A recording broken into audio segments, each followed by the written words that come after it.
Olá, irmãos, a paz do Senhor Jesus. No vídeo de hoje nós vamos estudar sobre as duas casas de Israel, sobre as duas oliveiras que estão em Zacarias, sobre os dois ungidos de Deus. Nós vamos estudar mais sobre o livro do profeta Zacarias hoje. Eu fiz um mapinha aqui para a gente acompanhar e algumas perguntas. Você já parou para pensar por que Deus está dando aquelas visões para o profeta Zacarias, para ele profetizar para a casa de Judá, naquele contexto? Você já imaginou quais são os objetivos dessas visões? Por que Zacarias está vendo duas oliveiras, um castiçal de ouro com as 7 lâmpadas? Qual seria a finalidade dessa visão? Tanto para aqueles tempos como para os nossos tempos. No vídeo de hoje também nós vamos falar sobre as 70 semanas, mas eu vou mostrar que as duas casas de Israel, ela é um chavão, até para você entender corretamente sobre as 70 semanas do profeta Daniel. E muitas pessoas estão dando estudo das 70 semanas sem conhecer as duas casas de Israel. Algumas chegam perto, outras passam longe do que diz respeito à verdade. E nesse vídeo, através das duas casas de Israel, eu vou mostrar para vocês que já me acompanham e também para você que não conhece muito essa mensagem das duas casas, das duas oliveiras, das duas testemunhas. Eu já tenho feito vários vídeos no canal. Você pode também ir na descrição e ver um vídeo associado com esse, ou ir no canal e procurar o vídeo das duas testemunhas e das duas casas de Israel. Seria ótimo você acompanhar todos esses estudos. E para você que já me acompanha, queria que você continuasse assistindo, que eu vou trazer coisas novas nesse vídeo. Hoje eu fiz um mapinha mental do livro de Zacarias. Essas duas folhas aqui, ó, não vai dar para ver direito, né, mas eu coloquei aqui coisas interessantes para a gente estudar. Por exemplo, eu coloquei aqui que Zacarias teve 8 visões. Eu vou fazer uma seleção delas aqui, como eu fiz esse mapa hoje, essas coisas ainda estão entrando na minha cabeça, né, a sequência delas. Eu vou fazer esse trabalhinho agora só para dividir, porque eu vou usar bastante o livro do profeta Zacarias e eu creio que você vai ter muita vontade de estudar o livro do profeta Zacarias junto com as duas casas de Israel a partir desse vídeo. Se você já conhece sobre as duas casas de Israel, pode continuar assistindo o vídeo. Como eu disse antes, há quase 2 anos atrás, tem coisas novas para se falar sobre as duas casas de Israel. Tem coisas que nesse vídeo eu não vou poder falar ainda, ok? Eu vou deixar para os próximos vídeos.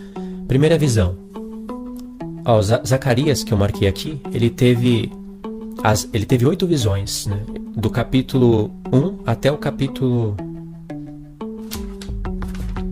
Do capítulo 1 até o capítulo 5, ele teve as visões. Deus deu as visões para ele. A primeira visão foi com o homem das murtas. Também é revelado como anjo do Senhor. E ali vai aparecer os quatro cavaleiros que aparecem em Apocalipse, mas com algumas variáveis. Mas está lá, né, tem um reflexo com Apocalipse. Segunda visão. Daniel viu 4 chifres e 4 ferreiros. E é explicado na visão que esses 4 chifres são os reis que dispersaram Israel e Judá. Se você quer conhecer bem sobre esses 4 chifres, se bem que não vai ser agora o foco desse vídeo, você tem que conhecer sobre a divisão das duas casas de Israel e conhecer quais foram os reinos e os reis que dispersaram Israel, que levou cativo eles. Isso é muito interessante no profeta Zacarias, porque é no profeta Zacarias que vai falar muito das duas casas de Israel e de Efraim e Judá. No profeta Oséias também, mas no profeta Zacarias é riquíssimo, né? Deus sempre procura a soma dos profetas. E aí, são 4 chifres que dispersaram Judá e Israel, mas Deus mostrou também 4 ferreiros que iriam vencer o poder destes chifres das nações que dispersaram Judá e Israel. A terceira visão, ainda no capítulo 2, ele viu um homem que tem um cordel para medir Jerusalém, a sua largura, o seu comprimento.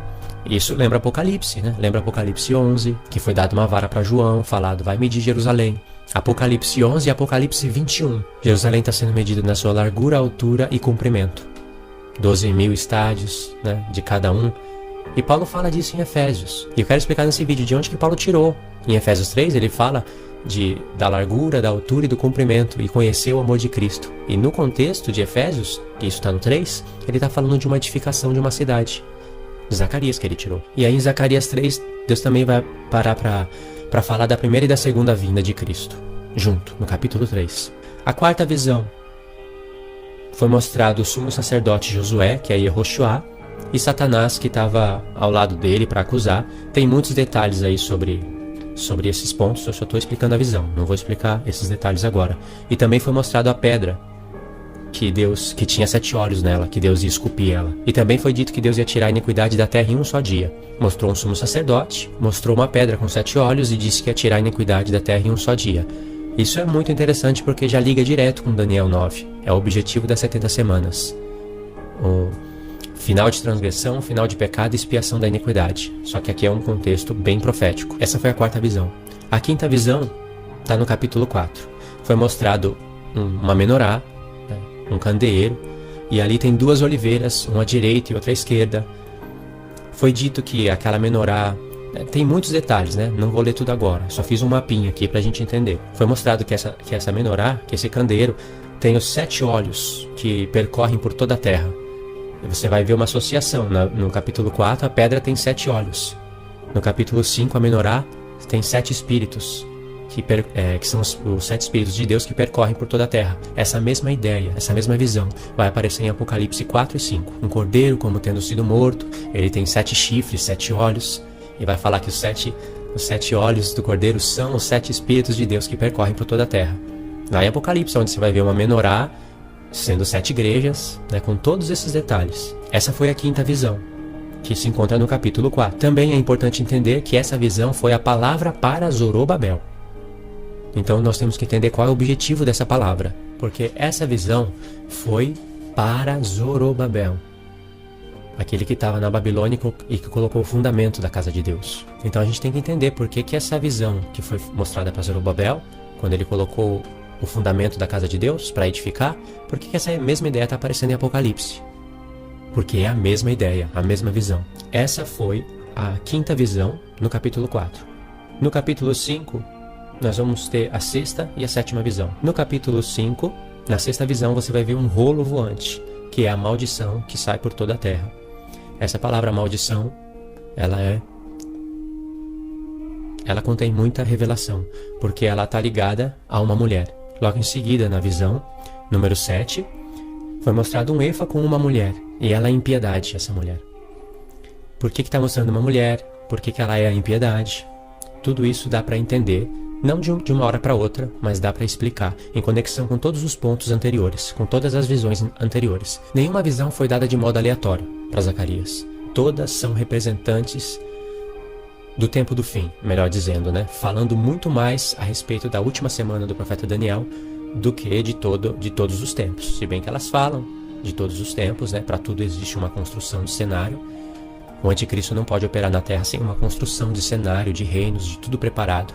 Mas fala muito mais a respeito dos últimos 7 anos. Inclusive, já que a gente está falando aqui sobre a menorá, né, que em Apocalipse é apresentada como 7 igrejas, que tem também os 7 olhos do Cordeiro, os 7 Espíritos de Deus que percorrem por toda a terra. Em Apocalipse, essas 7 igrejas, elas existiam em um contexto histórico. Tudo que foi mostrado para 7 igrejas estavam acontecendo no mesmo tempo. Só que quando você para pensar, por que 7 igrejas? Por que aquela sequência? Porque Deus poderia mudar a sequência. Não existia só 7 igrejas na Ásia e nem no mundo. Por que aquelas promessas na sequência? Porque para cada igreja, no final, ele faz uma promessa. Para cada igreja, ele se apresenta de uma maneira naquela sequência. Você vai ver que além de Deus falar de todas as eras, por isso 7 igrejas, de todos os tempos que a igreja passaria na Terra, Deus estava muito mais interessado em mostrar os últimos 7 anos. Não é o assunto agora, né? Mas só para você ficar bem interessado. Deus estava muito mais interessado em mostrar os últimos 7 anos, ou 7 dias, né? Dos 70, das 70 semanas do profeta Daniel, através daquelas 7 igrejas. Isso quer dizer que você pegando todas as peças que foram faladas nela, não foi à toa. Profeta Balaão, falso profeta, né? Prostituta Jezabel, grande tribulação. Jezabel, você sabe que ela estava no tempo de Elias. O trono de Satanás lá, mas o que tem? Igreja de Filadélfia, né? Grande tribulação, Esmirna, perseguição do diabo, todas essas coisas que eu falei até fora da ordem, somando com a maneira de como Jesus se apresenta para 7 igrejas, porque ele se apresenta conforme essas visões aqui que você está vendo em Zacarias. Isso diz aquele que tem os 7 Espíritos de Deus e as 7 estrelas. Os 7 Espíritos de Deus em Zacarias está relacionado à quinta visão, a menorá. Jesus, por exemplo, fala isso, diz aquele que tem os olhos como chama de fogo e os pés semelhante ao bronze polido, para a igreja de Tiatira. Por que Jesus está se apresentando assim? Aonde que Jesus está te levando com isso? Porque não é à toa. Justo para a quarta igreja, onde É a igreja de Tiatira, onde tem uma mulher, Jezabel, prostituta, né, que você faz lembrar. Por que Deus está usando o nome Jezabel para falar de uma prostituta? E você sabe que ela quis matar Elias. Elias fechou o céu por 3 anos e meio. Bom, isso nos remete ao tempo final, né? As 2 testemunhas, tem a prostituta lá em Apocalipse. Isso nos remete ao tempo final. Então não é à toa essas coisas. Eu sei que eu tô, né, parece que eu tô misturando as coisas, mas não tô não. Aguenta aí um pouquinho. Você vê que faz sentido isso que eu tô falando, né? Você vai ver que Deus não usou esse modo de se apresentar para a igreja à toa. Então você vai perceber que em Daniel 10, que o profeta Daniel viu Jesus com os olhos como chama de fogo e os pés semelhantes ao bronze polido. E o que está acontecendo naquele contexto de Daniel 10? Quando você for estudar, você vai ver que é a explicação de Daniel 8, das 2.300 tardes e manhãs, e que é a explicação também das 70 semanas. E quando você vai ler Daniel 10, 11 e 12, você vai ver que ali está explicando a última semana do profeta Daniel, e Deus está frisando, sempre como ele faz, a última parte da última semana, que é a última metade, os últimos 3 anos e meio. Então é esse contexto que Deus quer que você se lembre. Ele não quer que você veja ele se apresentando para a igreja de Tiatira, onde tem uma prostituta, né, no contexto de Elias. Ele não quer que você veja ele se apresentando com os olhos como chama de fogo e os pés semelhantes ao bronze polido, para você somente dizer, isso tem em Daniel 10. Não, ele está buscando um contexto histórico na sua mente, e através de uma imagem te dando muitas informações. Então quando você pega todas as peças das 7 igrejas, você vai ver que Deus está remontando um quadro dos últimos 7 anos. Isso é o que Deus está mais interessado. E ainda fazendo uma alusão aos 7 dias da criação. É maravilhoso. 7 igrejas que existiram no contexto histórico. Existiram todas elas naquela época, mas remontando um quadro profético para a gente entender bem, com muito mais revelação, o que vai acontecer nos últimos 7 anos, das 70 semanas, aonde se começa a abrir os 7 selos e aonde começa a tocar as 7 trombetas. Tudo alinhado. Então, veja que essa parte que eu frisei para vocês, ela está aqui na quinta visão do profeta Zacarias. E como a gente tinha parado na 6ª visão, que é um rolo voante, ele tinha, né, aqueles comprimentos, e esse rolo é a maldição que sai por toda a terra. Na próxima visão, Deus estava interessado em mostrar para Zacarias um efa com uma mulher dentro do efa, que é a mulher da impiedade.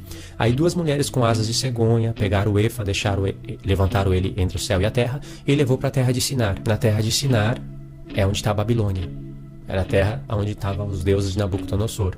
Bom, como eu disse, não vou entrar nesses detalhes aí, mas nos remete ao tempo final. Então foram 7 visões, entendeu?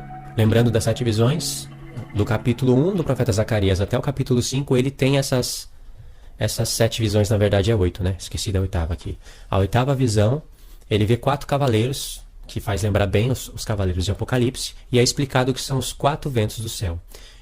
E ali vai aparecer mais uma vez a palavra renovo. 2 vezes a palavra renovo aparece no profeta Zacarias. Outro tema muito importante para estudar. Então foram 8 visões, né? Do capítulo 1 até o capítulo 5 ele tem essas visões. O homem das murtas, que é o anjo do Senhor, onde aparece também os 4 cavaleiros de Apocalipse, foi a primeira visão. Os 4 chifres e os 4 ferreiros, com todo aquele contexto, foi a segunda visão. A terceira visão foi o homem que tem um cordel para medir Jerusalém. A 4ª visão é o sumo sacerdote Yehoshua e Satanás para acusar ele. E aí foi mudada as vestes dele, e ali Deus falou do renovo. Deus aproveitou para falar do renovo. E também apareceu a pedra que estava diante do sumo sacerdote, que tem 7 olhos. E Deus falou que ia pôr fim na iniquidade em um só dia. A 5ª visão foi a menorá com as 2 oliveiras, nos 2 lados da menorá, que foi explicado para Zacarias que são os 2 ungidos, que estão diante do Senhor. Nos remetendo a Apocalipse 11. Não só para a gente falar, apareceu em Apocalipse 11, que interessante. Não é só para isso.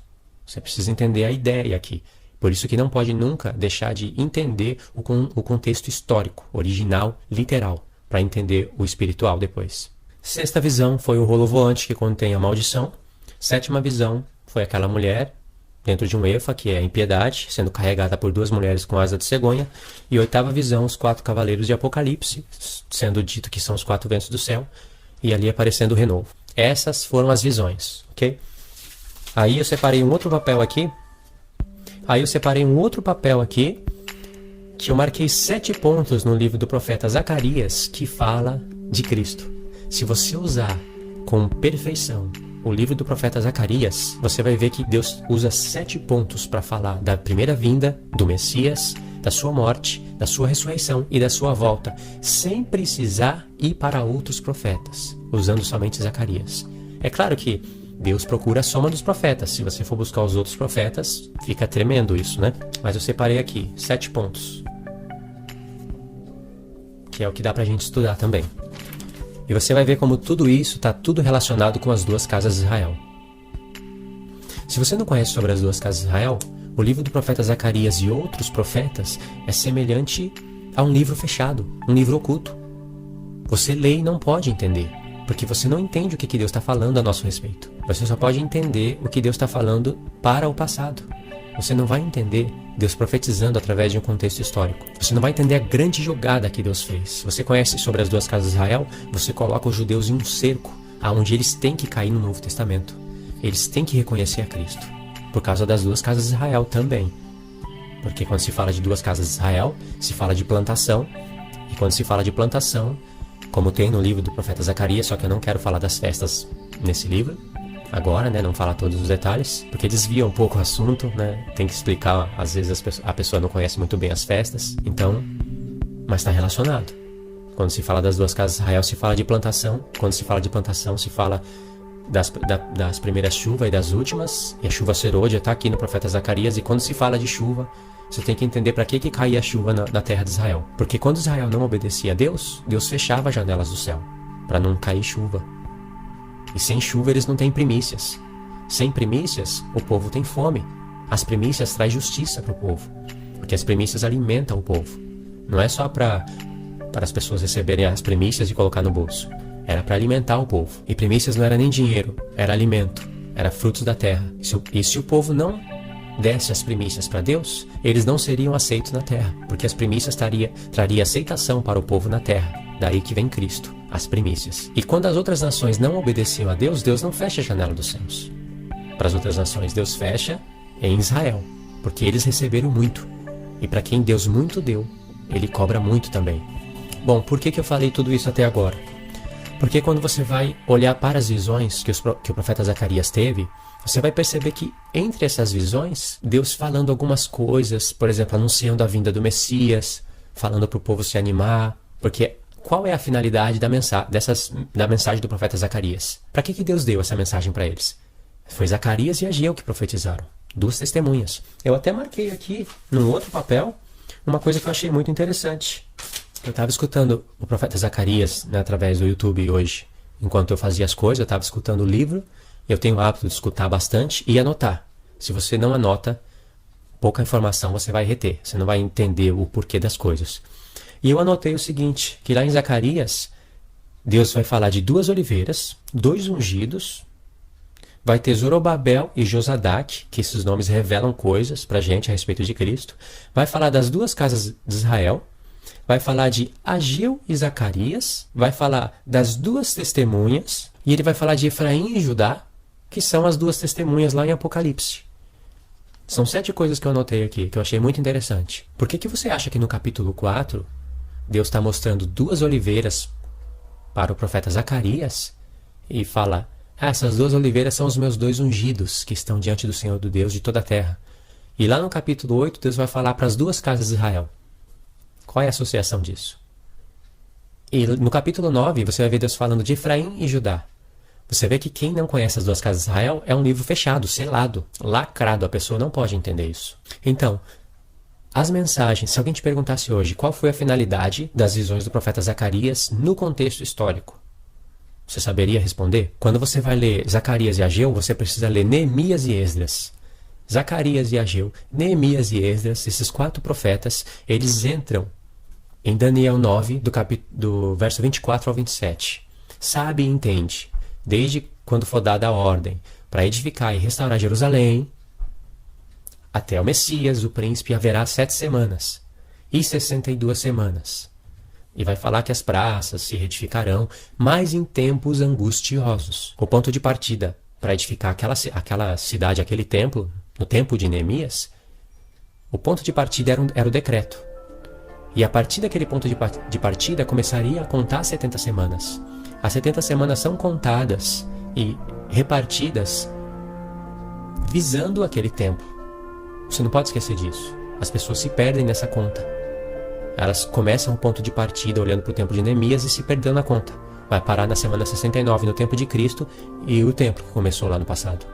O que era aquilo então no começo? Então, essa parte que fala os tempos angustiosos, a cidade seria edificada, o templo também, mas em tempos angustiosos, para você entender como foi esses tempos angustiosos, você tem que ler Neemias. E Esdras também, mas Neemias é o que destaca como foi difícil a construção da obra. Sanbalate, um árabe e um amonita, eles fizeram de tudo para parar a obra e conseguiram parar ela por um tempo. Você vê, Sanbalate, eu não sei muito bem o que significaria esse homem representante de um país que eu nem lembro agora, mas está escrito. Árabe, isso daí não tem como negar, né? Árabe, o representante dos islamitas, de Edom, e o amonita, atrapalhando a edificação da obra de Deus. Aí então, eles fizeram de tudo para pegar Neemias também, para tentar matar ele. Então Neemias, tá narrando o tempo angustioso, né? Neemias, ele armou todos os seus servos com arma. Eles tinham numa mão o instrumento para edificar a cidade e na outra mão armas. Teve que colocar, servos, soldados, vamos dizer assim, nas portas, nos lugares, por todos os lados, porque eles queriam que Sanbalate e esse amonita com esse árabe, eles estavam mandando carta para o rei, falando um monte de mentira, tanto é que o rei mandou parar a obra, o rei Dario, não o primeiro, o segundo, e aí isso atrapalhou a edificação da casa de Deus e até fez parar por causa do decreto do rei Dario. E imagine como fica difícil construir a casa de Deus se você está com arma na mão. Você já não tem as duas mãos livres para a edificação. E eles estavam prontos para a guerra. Aí, para esses tempos angustiosos, que você precisa de Esdras e Neemias, Deus levanta os dois profetas, Ageu e Zacarias, para eles profetizarem e animarem o povo. Tanto é que aquela visão de Zacarias no capítulo 4 foi direcionada a Zorobabel, aquele que começou a edificar a casa de Deus. Quando foi mostrado aquelas duas oliveiras com aquele menorá, Zorobabel não entendeu tudo, é claro, mas Zorobabel sabia que a menorá está relacionada com a menorá do tabernáculo, aonde tinha que ser trazido azeite para iluminar aquele tabernáculo. E o que tinha na mente de Zorobabel? Zorobabel não sabia tudo o que estava sendo falado, tudo que Deus estava falando para o futuro, mas ele sabia a mensagem que Deus estava dando para animar ele. Eu vou ler os textos, mas deixa eu explicar o que ele tinha na mente. Imagine que você é Zorobabel. Você está naquela época, você colocou o fundamento do templo, que Deus prometeu que ia ser edificado, mas vem os inimigos, cerca Jerusalém, começa a tentar pegar Neemias, desanima o povo, manda carta para o rei Dario, mentindo que o povo ia fazer uma rebelião, e aí na carta estava escrito, não estou lembrado agora, me fugiu da cabeça o nome, mas foi falado para o rei, olha, procura nos arquivos que você vai ver que Jerusalém é uma cidade rebelde, que ela sempre se revolta contra os reis e o rei vai perder o domínio. Eles não vão pagar impostos. E aí o rei Dario mandou parar a obra e ficou parada. Depois Artaxerxes veio, com um contexto também, né, que não vou falar agora, e deu um decreto para voltar à edificação da obra. E aí fica difícil, o povo desanima, mas aí Deus levanta dois profetas e um deles usa visão, sabe? Deus falou através de visão. Deu uma visão para o profeta e ele foi falar. Mostrou duas oliveiras, uma menorá, né? As oliveiras vertem azeite de ouro. Foi falado aos meus dois ungidos que estão diante do Senhor de toda a terra. Fazendo uma alusão até mesmo àqueles dois profetas, Ageu e Zacarias. Porque foi por causa da profecia deles que a obra continuou e terminou. Vou ler os versos para mostrar para vocês. Então, sempre usando o número de 2. E você vê lá que tinha Zorobabel, que era o rei, o governador, aquele que colocou o fundamento do templo, e também tinha o sumo sacerdote Yehoshua. Esses dois, sempre número de 2 no profeta Zacarias. Isso faz lembrar eles também, porque eles eram autoridade no povo. E também tinha Neemias e Esdras, número de 2, sempre Deus usando o número de 2, eles são os destaques. E para que serve a visão da menorá? Olha, a menorá ela tinha que estar dentro do tabernáculo. Os filhos de Israel tinham que trazer azeite, e os filhos de Israel são as duas casas de Israel. Eles tinham que trazer azeite para o sumo sacerdote fazer aquele trabalho com seus filhos, para deixar as 7 lâmpadas acesa o tempo todo, não podia apagar. E isso é sacrifício da tarde e da manhã, sabia? Sacrifício da tarde e da manhã, pode ler lá em Êxodo. Arão e os seus filhos tinham que pôr as lâmpadas em ordem e depois queimar o incenso no altar, nessa sequência. E isso, tarde e manhã, está escrito lá, tarde e manhã. Ou seja, é sacrifício contínuo, isso daí. E se Deus mostrou isso, estava querendo dizer para Zorobabel, essas coisas vão voltar a acontecer. E com isso eles se animaram. Então essa é a ideia que passou na mente de Zorobabel quando ouviu essas mensagens. Esdras capítulo 5. Ora, os profetas Ageu e Zacarias, filho de Ildo, profetizaram aos judeus, presta atenção nisso, profetizaram aos judeus, casa de Judá, que estavam em Judá e em Jerusalém, em nome do Deus de Israel, lhes profetizaram. Então se levantaram Zorobabel, filho de Salatiel, e Jesuá, filho de Josadaque. Na verdade, quando você lê isso daqui em hebraico, né, porque Josadaque, essa palavra Zedek é justiça, né? Deus é justiça, e é um sumo sacerdote. Levantaram esses dois e começaram a edificar a casa de Deus, que estava em Jerusalém. E com eles estavam os profetas de Deus que os ajudavam. Pode anotar esse verso que eu mostrei para você, que é muito interessante. Esdras 6, outro verso chavão. Esdras 6:14. Assim os anciãos dos judeus iam edificando e prosperando pela profecia de Ageu e de Zacarias, filhos de Ildo, edificaram e acabaram a casa de acordo com o mandamento do Deus de Israel. Lembra então que quando eles começaram a edificar, deixa eu terminar de ler, de acordo com o mandamento do Deus de Israel, e de acordo com o decreto de Ciro, Dario e Artaxerxes, reis da Pérsia. Você vê que aqui está mostrando que o povo foi animado, ia prosperando e edificando a casa por causa da mensagem de Ageu e Zacarias. O livro de Ageu são só 2 capítulos fundamentais também, que não vai dar para estudar nesse vídeo. Estamos estudando Zacarias. E eles terminaram a obra conforme o decreto. Isso quer dizer que, lembra em Daniel 9? Quando for dada a ordem para restaurar e edificar Jerusalém, começa a contagem das semanas. Só que ia ter tempos angustiosos. Os tempos angustiosos são narrados mais no livro de Neemias, mas precisa ler Esdras para pegar esses versos-chave aqui também. Então, os tempos angustiosos é narrado no tempo de Neemias. E para esses tempos angustiosos, levantou esses 2 profetas. Então, a pergunta é, qual é a finalidade das visões que Deus deu para o profeta Zacarias? E a resposta correta é, para animar o povo, para eles terminarem a obra que começou no decreto. Entendeu? Essa é a finalidade da mensagem. Agora, olha o mistério das 70 semanas, que está meio desapercebido, né, entre as pessoas que estão ensinando as 70 semanas. Daniel 9:24. 70 semanas estão decretadas sobre o teu povo e sobre a tua santa cidade, para fazer cessar a transgressão, dar fim aos pecados, para expiar a iniquidade, trazer justiça eterna, selar a visão. Que visão? Profecia. Qual? E para ungir o santo dos santos. Só nessa parte, se você não sabe que visão que tem que ser selada quando se completar 70 semanas, esquece o que você tem escutado das 70 semanas. Volta a estudar o profeta Daniel de novo, porque você não vai entender as 70 semanas. Tem que saber qual é essa visão. No meu vídeo, que eu estou terminando ele já, vou lançar no YouTube aí junto com esse, eu estou explicando isso. Mas o que eu quero destacar é o Santo dos Santos. Qual é o Santo dos Santos que tem que ser ungido? Que tem que estar ungido no final das 70 semanas. Não quer dizer que ele tem que estar ungido lá no finalzinho das 70.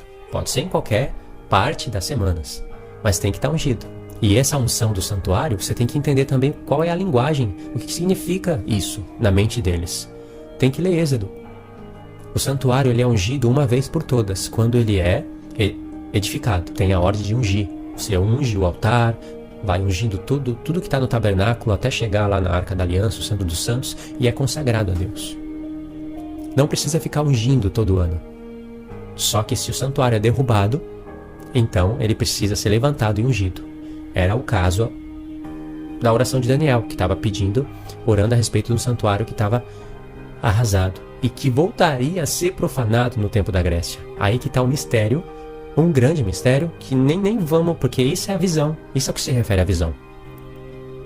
A visão aqui do capítulo 9 que tem que estar selada Não pode estar fora desse pacote aqui de 7 pontos, 7 maravilhas.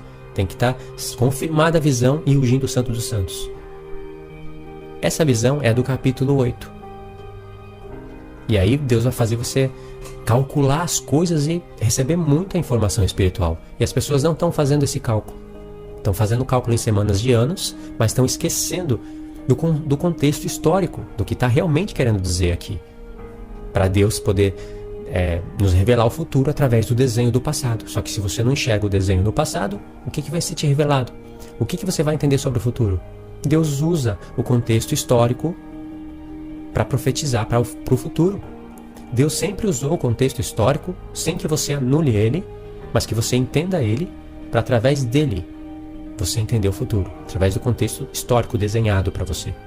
A pregar o Evangelho, Jesus já estava no céu, mas como fundamento. Então, Deus está falando, seja forte as vossas mãos. Aí você pode olhar para o contexto aqui. Em Zacarias 8 vai estar falando da edificação da casa de Deus, do fundamento que foi posto, e Deus vai estar falando para as 2 casas de Israel serem fortes. Aí vai dizer, vós que estiveste no dia em que o fundamento foi, vós que ouviste as palavras dos profetas e que estiveram no dia em que o fundamento da casa de Deus foi posto, a fim de que o templo fosse edificado. Toda a casa de Israel e nem toda a casa de Judá iria estar lá no dia em que o fundamento foi posto. Mas muitos gentios viram e ouviram depois que Jesus era o Filho de Deus e que foi explicado para eles que o fundamento era Cristo. E muitos dos judeus também estavam lá. E primeiramente foi anunciado para os judeus, isso é claro. Mas agora Deus está falando para as 2 casas de Israel, falando para as mãos de judeus e gentios serem fortes e terminarem a obra da casa de Deus. Aí você está lendo Zacarias 8, você vai para o 9, vai falar da vinda de Cristo, logo em seguida vai falar de Judá e Efraim, vai mostrar a restauração deles. Aí Paulo somou tudo isso. Paulo conhecia Zacarias junto com Oséias, junto com Jeremias, junto com uma multidão de profetas que falam a respeito disso, fora as promessas feitas a Abraão, Isaque e Jacó, com respeito deles serem uma multidão de povos, uma multidão de gentios. Abraão seria posto por pai das nações, ou seja, gentios deveriam ser filhos de Abraão. Isaque diz que todas as famílias da terra seriam benditas nele. Jacó, foi falado em Gênesis 28, que nele e na descendência dele seriam benditas todas as famílias da terra, e que a semente dele iria se espalhar pelos 4 cantos da terra. Em Gênesis 35 foi dito para Jacó que dele sairia uma multidão de gentios. Uma multidão de povos sairiam dele, dos lombos dele. Mas aí não está falando de salvação pela carne, porque os filhos de Abraão são considerados da fé. Senão todos os que saíssem de Jacó teriam que ser salvos. Por isso que diz Isaías, ainda que os teus filhos sejam como a areia do mar, porque haveria de se tornar, o remanescente é que será salvo. E o remanescente é que tem fé no Filho de Deus. Por isso que a descendência de Abraão seria como o pó da terra, mas também como as estrelas do céu. Pó da terra é onde a serpente pode comer. É alimento dela. Mas estrelas do céu, aí já está falando de ressurreição. Aí Paulo somou tudo isso e colocou em Efésios. Por exemplo, em Zacarias 8, você está vendo Deus falar com as 2 casas de Israel. A gente leu 2 vezes aquele texto que diz, sejam fortes as vossas mãos. A primeira vez, você vê que não está falando da casa de Israel.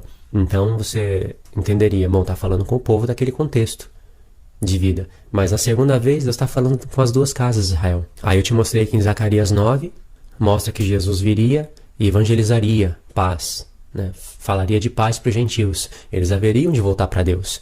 Aí é Jafé, voltando para as tendas de Sem, para ser bendito. E aqueles que são de Jafé e que não voltam para as tendas de Sem, é considerado maldito. É o que Paulo fala em Gálatas. Se alguém não ama o Senhor Jesus, que seja anátema, que seja maldito, porque está debaixo de maldição e vai ser considerado como filho de Canaã. E aí você olha para Zacarias 8, vai estar falando das 2 casas de Israel. Edificação, fundamento posto. Você continua lendo? Se você continua lendo, por exemplo, aqui no verso 20, no mesmo contexto, assim diz o Senhor dos Exércitos, ainda sucederá que virão povos e habitantes de muitas cidades, e os habitantes de uma cidade irão a outra, dizendo, vamos depressa suplicar o favor do Senhor e buscar o Senhor dos Exércitos. Eu também irei. E no verso 22 diz, assim virão muitos povos e poderosas nações buscar em Jerusalém o Senhor dos Exércitos e suplicar a bênção do Senhor. Assim diz o Senhor dos Exércitos. Naquele dia sucederá que 10 homens, de nações e de todas as línguas, pegarão na orla da vestes de um judeu, dizendo, iremos convosco, porque temos ouvido que Deus está convosco. Quem você acha que é esse judeu? Porque aqui isso não tem espaço para ser cumprido literalmente. Quem você acha que é esse judeu? Esse judeu é Cristo, que veio literalmente montado num jumentinho, como está em Zacarias 9. Por que você acha que no mesmo contexto que fala da casa de Israel, fala de 10 homens de todas as nações? Isso é para a gente associar com a volta da casa de Israel, buscando a Cristo. Agora imagine uma pessoa que não conhece as duas casas de Israel, não conhece como que está sendo colocada as 70 semanas aqui. Como é que ela vai ler esse capítulo? Ela não vai entender nada. O porquê que está falando para as duas casas de Israel, um pouquinho antes. Porquê que está falando de 10 homens de todas as nações. Isso vai ser um mistério. E como ela vai fazer força para interpretar esse texto, ela vai falar coisa que não tem nada a ver com o que Deus está dizendo. Como eu já ouvi isso e já vi em estudos. A pessoa vai ficar curiosa para querer saber o que é isso e ela não vai ter outra alternativa a não ser inventar coisa. Por isso que eu falo que as duas casas de Israel é uma chave para você entender muitos textos ocultos, muitas coisas que são escondidas. E o que eu quero somar é que ao mesmo tempo que Deus está falando com as duas casas de Israel, Judá e Efraim, para eles serem fortes, as mãos deles para terminarem a obra do Senhor, ao mesmo tempo, essa obra que começou a ser edificada do ponto de partida, que foi o decreto, começou a ser contada às 70 semanas, que é contada em semanas de anos. E o fim dessa obra deveria ser no final das 70 semanas, porque não tem sentido a obra ter terminado no passado, ainda mais que você está lendo agora um verdadeiro edifício da casa de Deus. Não uma tipologia, não um templo físico, mas um verdadeiro edifício com um verdadeiro fundamento. Uma verdadeira edificação da casa de Deus. Não tem sentido isso ter acabado no passado, para 70 semanas se cumprir no futuro. Como também não tem sentido as 70 semanas ter terminado no passado e a edificação da casa de Deus está continuando. É isso que as pessoas não entendem, não estão entendendo. No final das 70 semanas, conforme o livro de Daniel, o Santo dos Santos tem que estar ungido. E o Santo dos Santos se refere ao templo físico, literal, né? Se refere assim, o ponto de partida. Deus sempre começa o seu plano literalmente, para a gente entender. E no desenvolvimento do seu plano de salvação, você vai ver que acaba espiritualmente. Você quer uma prova disso? Presta atenção. Vou dar pelo menos 2 exemplos. Na verdade, 3 exemplos disso. Que o plano de Deus começa literalmente, para a gente entender as coisas, e no desenrolar dele vira um plano espiritual, para você poder entender o espiritual através do literal. Gênesis 9. Abençoou Deus a Noé e a seus filhos, todos, e disse-lhes: frutificai, multiplicai-vos e enchei a terra.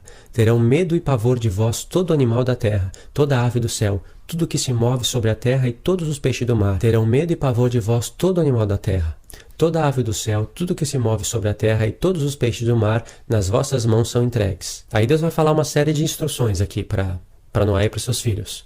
Então Deus abençoou os 3. Mas vai acontecer um episódio em que o Espírito de Cristo que estava em Noé vai mudar essas coisas. Verso 20. E começou Noé a cultivar a terra e plantou uma vinha, bebeu do vinho e embriagou-se, e achava-se nu dentro da sua tenda. E Cão, pai de Canaã, viu a nudez de seu pai, e a contou a seus 2 irmãos que estavam fora. Então tomaram Sem e Jafé uma capa, e puseram-na sobre os seus ombros, e andando virado para trás, cobriram a nudez do seu pai, tendo os rostos virados, de maneira que não viram a nudez de seu pai. Despertando Noé do seu vinho, soube o que o seu filho mais moço lhe fizera. E disse: Maldito seja Canaã, servo dos servos será de seus irmãos. Não é nem servo, é servo dos servos dos seus irmãos. Disse mais: Bendito seja o Senhor, o Deus de Sem, e seja-lhe Canaã por servo. Alargue Deus a Jafé, e habite Jafé nas tendas de Sem, e seja-lhe Canaã por servo. Primeira coisa que Deus está mostrando aqui. É um plano que haveria de ser desenvolvido. Você vai ver que as nações elas foram distribuídas através desses 3 filhos, e aí vai ter muita novidade para a gente estudar, coisa que eu não vou poder falar agora. Por exemplo, de Jafé vai vir um filho chamado Javã. E esse Javã, na Bíblia, na nossa Bíblia, em alguns textos é traduzido como Grécia, os gregos. Lá em Daniel 8 mesmo, quando vai estar escrito o bode peludo, que é o primeiro rei da Grécia, na verdade está escrito o primeiro rei de Javã. A Bíblia católica traduz isso certinho. E Deus está dando revelação aí. Na verdade, muita revelação. Para você entender Gog e Magog, você tem que entender isso. Porque Gog e Magog, eles vêm de Jafé. da mesma linhagem de Javã. Jafé ele possuiu as ilhas das nações. Então você vê que ainda mais que Deus ia misturar a casa de Israel com os gentios e iria virar uma multidão de povos. De maneira que Efraim iria ser representado em Jafé, que iria ser alargado. E Judá iria estar sendo representado em Sem. Assim como os gentios haveriam de voltar para Deus, para aquele judeu, que nosso Senhor é um judeu. Assim como os gentios haveriam de voltar para ele, assim também Jafé haveria de voltar para as tendas de Sem para ser bendito. E Canaã iria ser servo, escravo. Ser servo e ser escravo não é a mesma coisa que ir para a segunda morte, ir para o lago de fogo. No lago de fogo vai ter pessoas de Sem, pessoas de Jafé e pessoas de Cã. No lago de fogo vai ter tudo isso. No reino do Senhor vai ter pessoas de Sem, pessoas de Jafé e pessoas de Cã. O que acontece é que Deus está desenvolvendo um plano para que a gente mesmo entenda quem que ele acha digno de salvação e quem que ele não considera digno de salvação. Isso é uma alegoria, o que está acontecendo aqui. Tanto é que quando você vai logo para o capítulo 12, lembra que Deus falou que Sem seria bendito. Deus vai chamar um homem da linhagem de Sem. Abraão é da linhagem de Sem. Vai falar ali a genealogia, em Gênesis 10. E você vai ver que Abraão é da linhagem de Sem. Mas se Abraão não andasse na fé, nada valeria ele ser da linhagem de Sem. Mas sendo da linhagem de Sem, a gente lembra que o plano tem que ser desenvolvido literalmente.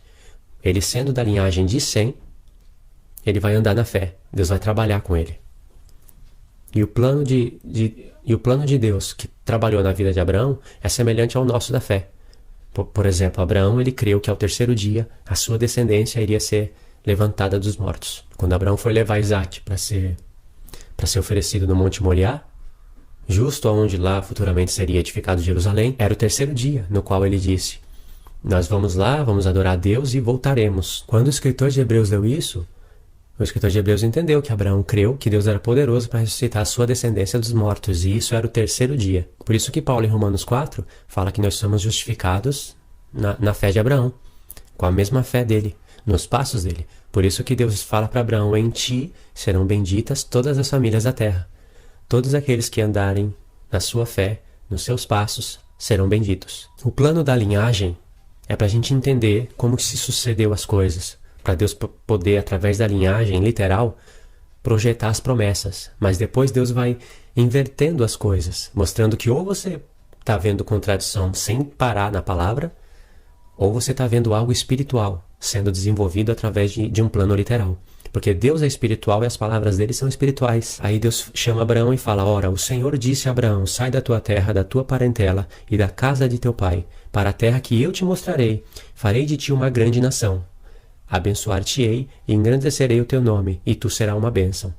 Aqui Deus está falando que vai fazer dele uma grande nação. Essa é Israel. Em Gênesis 17, Deus já vai falar que ele vai ser pai de multidão de nações. Aí já não está falando somente de Israel, está falando de gentios. Essa multidão de nações haveria de retornar para Deus, para os seus mandamentos, e ser chamado de Israel de Deus. Você vê um plano literal de 12 tribos. Na verdade, esse era o segundo exemplo que eu ia dar. Mas já chegou aqui, já vou falar o segundo exemplo antes de concluir o primeiro. Você vai ver um plano literal de 12 tribos no início, mas lá no final da palavra de Deus, em Apocalipse, você vai ver os gentios sendo chamados de 12 tribos, já em um projeto espiritual, os 144 mil. Esse era o segundo exemplo que eu ia dar, que já está concluído. Agora concluí o primeiro. Farei de ti uma grande nação, abençoar-te-ei, engrandecerei o teu nome, e tu serás uma bênção. Abençoarei os que te abençoarem, e amaldiçoarei aquele que te amaldiçoar.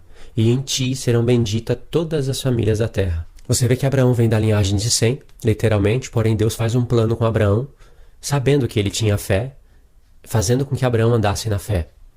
Deus já sabia o coração de Abraão, conhecia tudo, e fez esse plano com ele. E aí Abraão teve Ismael, o primogênito, e teve Isaac. Falando essa parte bem resumida mesmo, Ismael nasceu da vontade da carne, tanto de Abraão mesmo, como de Agar. Mas Isaac nasceu pela promessa do Espírito, pela promessa de Deus. Isaac nasceu quando Abraão não podia ter mais filho, e quando Sara, que já era estéril, já estava velha. Então ele nasceu por um milagre, Isaac. Mas Ismael é filho de Abraão. Ele é da linhagem de Sem, e não é bendito. Aí depois Isaac, ele vai ter Jacó e Esaú. gêmeos. O que vai nascer primeiro é Esaú, aquele que ganhou a briga no ventre. Ele lutou com seu irmão no ventre e venceu. Saiu com a primogenitura, porém, quando você estuda a vida de Esaú, você vai ver que ele desprezou o direito de primogenitura. E quem despreza o direito de primogenitura, despreza as promessas feitas a Abraão. Despreza o que Deus fez com Abraão e despreza as promessas feitas em Isaac. Porque Deus falou para Isaac: em ti e na tua semente serão benditas todas as famílias da terra. Isaac teve 2 filhos e Esaú nasceu primeiro. A primogenitura ia ser passada para Esaú. O direito de primogenitura, com aquela bênção de bendizer todas as famílias da terra, iria ser passada para Esaú. Só que ele vendeu isso. Ele falou: o que me vale direito de primogenitura? Estou para morrer mesmo? Vou comer esse guisado. E vendeu. E aí está escrito que ele desprezou a sua primogenitura. Desprezar a primogenitura é fazer tudo o que ele fez conscientemente. Ele sabia que Deus falou Deus prometeu para Isaac que na semente dele, que seria Esaú, seria bendita todas as famílias da terra. Ele tinha um plano de bendizer as famílias da terra na vida de Esaú. Esaú sabia o que Deus fez, o relacionamento do seu avô, do seu pai e do seu avô com Deus, as promessas. Ele desprezou isso. Jacó, pelo contrário, ele queria isso. Você acha que direito de primogenitura é só bens materiais? Jacó, você vê que ele tinha conexão com Deus. Então por isso que ele foi considerado profano, adúltero, porque ele desprezou as grandiosas promessas de Deus através de desprezar a primogenitura. Só que Edom, Esaú, ele é filho de Isaac, é filho de Abraão, da linhagem de Sem.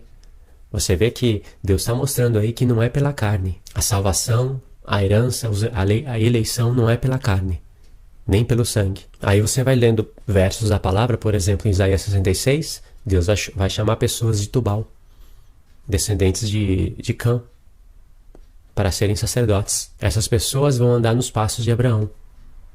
Você mesmo vê que na distribuição dos povos, você vê que entre eles haveria mistura. Entre Sem, Jafé e Cã haveria mistura. Só que no começo da distribuição, eles sabiam de quem eles eram descendentes. Eles sabiam de quem eles descendiam, assim como as 12 tribos que se misturavam entre si, mas elas sabiam de que tribo elas pertencem. Para explicar isso, né, eu gastaria mais 10 minutos. Então, vou deixar isso para um próximo vídeo que eu vou fazer certinho, a partir de Noé. Mas no futuro, né, você vê que até o tempo de Cristo, ainda, por exemplo, no tempo da Grécia. A Grécia é mostrada na nossa Bíblia como Javã, é o reino dos gentios. Eles sabiam, a Pérsia, que está escrita Média e Pérsia, na verdade é Madai, que está escrito na nossa Bíblia é Média, mas você vai no hebraico é Madai. E Madai, também ele é filho de Jafé. Tanto Javã como Madai são filhos de Jafé. E aí você vai ver que no futuro esse Madai seria os Medos e Javã, o reino da Grécia. Eles estavam brigando entre si, porque Satã, o inimigo, estava lá semeando a contenda entre eles, para eles não voltarem para as tendas de Sem. Na verdade, o diabo sempre quis anular os planos de Deus. Você vê que Jesus, ele veio da linhagem pura de Judá. Certinho, Jesus veio da descendência de Davi, por carne. Davi é da tribo de Judá. Judá, ele é filho de Jacó, filho de Isaac, filho de Abraão, filho de Sem. Uma linhagem pura. Jesus veio dessa linhagem pura. E lá em Jerusalém, para os irmãos dele, que eram judeus, Judá unido com Benjamim, Jesus fala para eles, seus malditos, chamando de malditos, filhos de Canaã. Para quem medita vai entender isso. Serpentes, Jesus fala para eles. Jesus fala, vocês não são filhos de Abraão. Mas se fosse olhar pela linhagem pura, Jesus estaria errado. Porque eles vêm de Abraão e são descendentes de Sem. Mas Jesus fala, vocês não são filhos de Abraão. Vocês não vão ser considerados filhos de Sem. Não vão ser benditos. Paulo fala a mesma coisa em Romanos 9. Nem todos os que estão em Israel são de fato israelitas. E nem por serem descendência de Abraão são todos filhos. Você acha que quando Paulo falou isso em Romanos 9, ele estava com uma lista de genealogia de todas as pessoas? Falando, esse daqui vem de Sem. Aquele ali não vem de Sem, não. Vem de Canaã. Aquele ali não. Aquele ali vem de Jafé.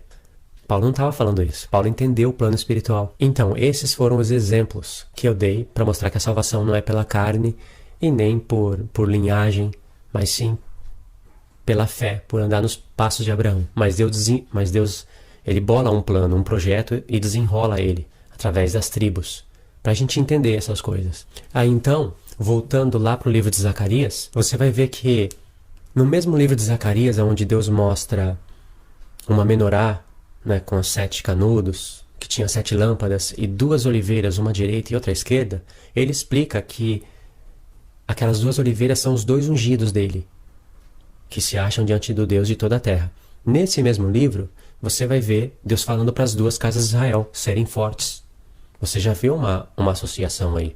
E aí tem um mistério muito grande, porque essa visão, essas visões, como eu já expliquei, que foram dadas a Zacarias, foram as palavras dirigidas a Zorobabel, a sumo sacerdote, Yehoshua, Josué, para que eles se animassem e para que todo o povo fosse animado e edificasse a casa de Deus, cuja casa tinha que estar terminada em 70 semanas. Só que essas mesmas visões vão aparecer em Apocalipse 11. Não só em Apocalipse 11, em Apocalipse 4 e Apocalipse 5, mas também em Apocalipse 11. As 2 testemunhas. Deus fala que as suas 2 testemunhas em Apocalipse 11 são os 2 ungidos, as 2 oliveiras e os 2 ungidos que se acham diante do Deus de toda a terra. Num contexto em que elas profetizam por 1260 dias, que você sabe que é 3 anos e meio, num contexto de 42 meses, que é 3 anos e meio, aonde Deus fala que as 2 testemunhas seriam mortas e ficariam com seus corpos na praça da grande cidade, que espiritualmente se chama Sodoma e Gomorra, e elas ficariam mortas por 3 dias e meio. Deus dando para você aí a metade da última semana. E ainda mostrando que essa era a mesma mensagem dada a Zacarias, para que Zacarias animasse o povo para que o projeto da edificação da casa de Deus fosse concluído em 70 semanas. Como que eu, sabendo dessas coisas, entendendo agora o porquê que Zacarias teve as visões, entendendo que o tempo de Neemias era uma tipologia do corpo de Cristo, como que eu vou fechar 70 semanas no tempo de Cristo? Por isso que eu digo que os adventistas e muitas pessoas que seguem aí algumas das mensagens dos adventistas, mas não são adventistas, querem dar o final das 70 semanas lá em Estevão. Por exemplo, o pastor Hildo Melo, que é um milenista e, por incrível que pareça, não é calvinista, mas nessa parte crê como os adventistas. Ele fala assim, isso é uma mistura terrível, né? Porque toda milenista deveria ser calvinista. Não vou explicar agora o porquê, mas toda milenista que crê que o diabo está preso e que ele não pode enganar as nações, sendo essas nações então somente os eleitos, isso quer dizer que o diabo não pode enganar a gente, porque não vai ter como enganar a gente, vai enganar as outras pessoas. Logo teria aí que anular o poder de escolha do homem, porque nenhum dos eleitos ele vai enganar. Toda milenista deveria, por coerência, ser calvinista. Mas Hildo Melo é um milenista, não é calvinista, e nessa parte das 70 semanas crê como os adventistas. Isso não é nem uma mistura, é uma meleca. E eles não se dão conta disso. Eles não entendem. Se assistir um vídeo desse daqui, com certeza eles vão ficar boiando muito. Então, seria por acaso essa mesma mensagem que Deus deu para Zacarias, animar o povo para terminar a obra, que teve o início no decreto e começou a contar as semanas, para que no final das 70 semanas a obra fosse concluída e o Santo dos Santos ungido. Essa mensagem das 2 oliveiras, da menorá, sendo dada com essa finalidade, a aparecer em Apocalipse 11, em um contexto de 1260 dias, 42 meses, 3 dias e meio, e eu dizer que a última semana não está lá no final, sendo assim, como é que eu vou selar a visão? Que eu nem expliquei nesse vídeo direitinho a visão, né, que tem que ser selada no final das 70 semanas. E a profecia? Como é que eu vou dizer que selou a visão e a profecia, uma vez que eu nem sei do que se trata, na verdade? Hipocritamente eu posso ir dizer que já tem justiça eterna, que já tem fim de pecado, a morte já foi anulada. Então, nós já estamos até nos lugares celestiais, né? Com hipocrisia no coração eu posso dizer isso. Mas e a visão? E a profecia que tem que ser selada? Está no mesmo conjunto aí de 7 coisas que deveriam estar completadas no final das 70 semanas. Como é que fica isso?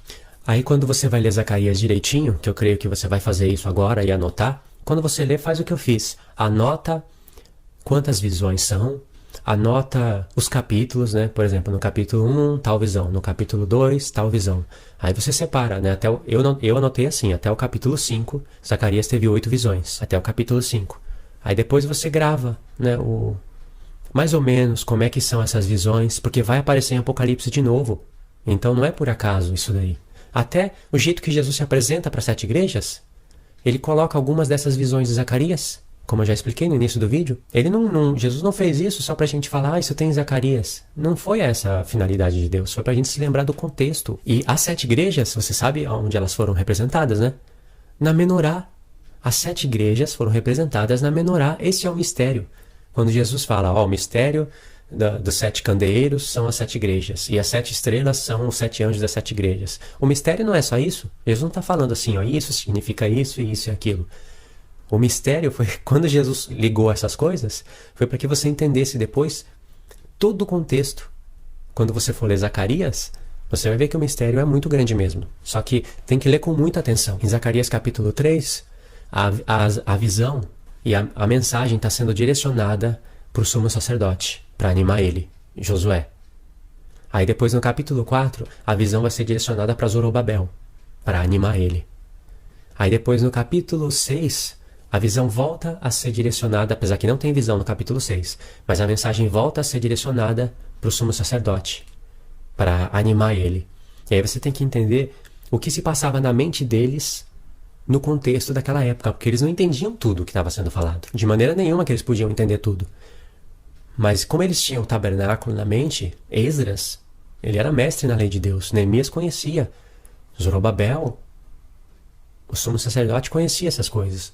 Então, algumas coisas que eram faladas para eles, isso trazia ânimo para eles. Nesse vídeo eu não vou ler Efésios 2 porque iria ficar muito grande, mas lê na sua casa depois, Efésios 2, você vai ver lá Paulo falando de 2 povos que se tornaram um no Senhor. Você sabe que eu já expliquei em outros vídeos, esses 2 povos foram tirados de Oséias 6, que é Judá e Efraim, que ele fala da nossa ressurreição com Cristo ao 3º dia, e é Judá e Efraim que está falando isso em Oséias 6. E Paulo também somou isso com Jeremias 31, com Amós, Zacarias, que fala bem forte sobre isso. E aí no decorrer do capítulo 2, você vai ver Paulo falando de uma edificação, de um fundamento dos apóstolos e profetas, que é Cristo. E que todos nós estamos sendo edificados, formando um edifício para a morada de Deus em espírito. Paulo tirou isso de Zacarias 8, igualzinho a gente leu um pouquinho atrás, quando Deus fala para as 2 casas de Israel serem fortes, as mãos serem fortes, para terminar a obra de Deus, lembrando do fundamento que foi posto na casa de Deus a fim de que o templo fosse edificado. Paulo entendeu que estava falando da igreja. Para terminar o vídeo eu vou fazer uma leitura e mostrar algo para vocês meditarem em Zacarias. Zacarias 3. Ele me mostrou o sumo sacerdote Josué, o qual estava diante do anjo do Senhor. E Satanás estava à sua direita para lhe opor. Aonde estava o anjo do Senhor? Você sabe que é o Messias, Diante de Josué. Mas o anjo do Senhor disse a Satanás, que o Senhor te repreenda. Ó Satanás, que o Senhor... Sim, Senhor que escolheu Jerusalém te repreenda. Não é este um tição tirado do fogo? Ora, Josué, vestido de trajes sujos, estava em pé diante do anjo. De novo, está em pé diante do anjo. Quem está diante do anjo? Josué. Então, falando este, ordenou os que estavam diante dele, dizendo, tirai-lhe esses trajes sujos. E a Josué disse, eis que tenho feito com que passe de ti a tua iniquidade, e te vestirei de trajes festivos. Também disse eu, ponha-lhe sobre a cabeça uma mitra limpa. Puseram-lhe, pois, sobre a cabeça uma mitra limpa, e vestiram-no. E o anjo do Senhor estava ali de pé. Você vê que várias vezes está frisando que o anjo do Senhor estava em pé, diante de Josué. E o anjo do Senhor protestou a Josué, dizendo, assim diz o Senhor dos Exércitos, se andares nos meus caminhos, e se observares as minhas ordenanças, também tu guardarás a minha casa, também guardarás os meus átrios, e te darei lugar entre os que estão aqui. Ouve, pois, Josué, sumo sacerdote, tu e os teus companheiros que se assentam diante de ti, porque são homens portentosos. Eis que eu farei vir o meu servo, o renovo. Pois eis aqui a pedra que pus diante de Josué. Sobre esta pedra única estão 7 olhos. Eis que eu esculpirei a sua escultura, diz o Senhor dos Exércitos, e tirarei a iniquidade desta terra num só dia. Você vê que Zacarias está falando para Josué? Eis aqui a pedra que pus diante de Josué. Sobre esta pedra estão 7 olhos. Sobre esta pedra única estão 7 olhos. Zacarias não colocou uma pedra diante de Josué. Quem estava diante de Josué era o anjo do Senhor. E o anjo do Senhor estava falando para Josué. Isso foi uma visão. Zacarias estava falando para Josué. E na visão, o anjo do Senhor falava para Josué. E o anjo do Senhor protestou a Josué dizendo, verso 6. E aí ele fala, exorta, fala que vai julgar a casa dele se ele guardar os mandamentos. E aí o anjo do Senhor, continuando falando para Josué, disse, pois eis aqui a pedra que pus diante de Josué. Sobre esta pedra única estão 7 olhos. A pedra que estava diante de Josué era o próprio anjo do Senhor. Então, irmãos, presta atenção.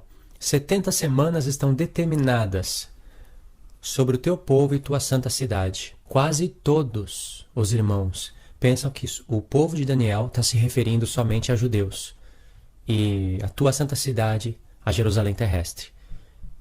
Sem entrar em muitos detalhes, eu vou mostrar que não. Eu vou mostrar que o povo de Daniel é as duas casas de Israel. As 10 tribos que foram dispersas entre os gentios e que haveria de retornar conforme a promessa de Deus lá por intermédio de Jacó.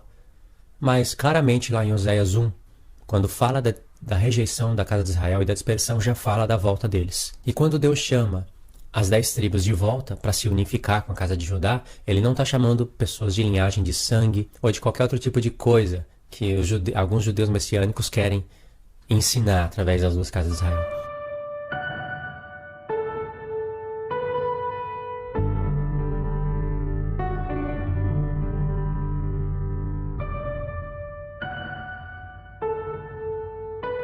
Deus está chamando as nações, seja essa pessoa de onde que for, não importa. O plano das duas casas é para a pessoa entender como que aconteceu as coisas no princípio e para mostrar que os filhos de Abraão, que são considerados filhos de Abraão mesmo, são os que andam nos passos de Abraão.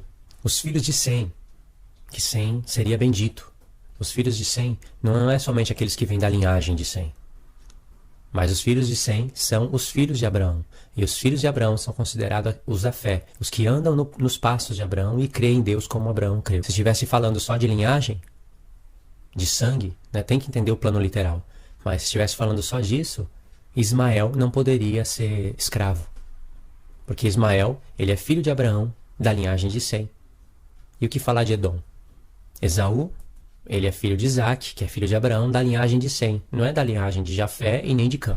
Mas Ismael e Esaú vão ser escravos. E tem muitas pessoas que vieram da linhagem de Sem e não vão ser senhores, vão ser escravos. Porque a identidade e o caráter delas é ilustrado em Ismael, ou em Esaú, ou em Cã, né? Canaã, que foi amaldiçoado. Deus ele chama Abraão da linhagem de Sem para a gente entender aquela conexão. Porque Deus falou, bendito seja Sem, e engrandecido, alargado seja Jafé, e habite Jafé nas tendas de Sem. Agora Canaã seja servo do servo, seja escravo, e foi amaldiçoado. Mas Ismael e Edom, eles vêm da linhagem de Sem. Deus chamou Abraão da linhagem de Sem para a gente entender. Deus dá um plano literal. A divisão das nações que vieram dos 3 filhos de Canaã tem que ser entendida através de um plano literal. Mas depois há misturas. Depois você vai ver Deus chamando lá em Isaías 66, falando que ia pegar alguns de Tubal para serem sacerdotes dele. Tubal vem de Canaã. E segundo a lei da primeira aliança, como é que iria ser sacerdote, sendo que tem que ser da linhagem de Arão? É Arão, filho de Jacó, filho de Isaac, filho de Abraão, linhagem de Sem. Tubal, além de não ser de nenhuma dessas linhagens, vem de Canaã. Então essas coisas são para ensinar coisas espirituais a nosso respeito. Aquela mensagem de Noé a respeito dos seus 3 filhos, bênção e maldição, são assuntos espirituais da parte de Deus. Deus chamou Abraão da linhagem de Sem para a gente entender isso daí. Não é porque ele chamou Abraão, que era filho de Sem, que então é o chamamento de Deus para ser bendito é conexão com sangue ou com carne. Porque existiam muitos outros da linhagem de Sem. Mas Abraão, sendo da linhagem de Sem, ouviu a voz de Deus. Agora Ismael e Edom, sendo da linhagem de Sem, não ouviram a voz de Deus. Tá certo que Ismael, ele já foi nascido pela vontade da carne. Isaac da vontade do Espírito. Mas Edom nasceu com direito de primogenitura e rejeitou isso. E quando Esaú rejeitou o direito de primogenitura, ele rejeitou muita coisa. Ele não rejeitou só o direito de ser primogênito. Não é só isso. Você tem que ver todo o material, melhor dizendo, as promessas contidas nesse direito de primogenitura. Eu estou falando isso para as pessoas que já conhecem sobre as duas casas de Israel. É um acréscimo para ficar tudo mais claro, tudo mais visível. Depois você vai ver no futuro que Sem haveria de ser bendito. Jafé tem que habitar nas tendas de Sem, ou seja, ele estaria fora. Tem que habitar nas tendas de Sem, para quê? Para ser bendito.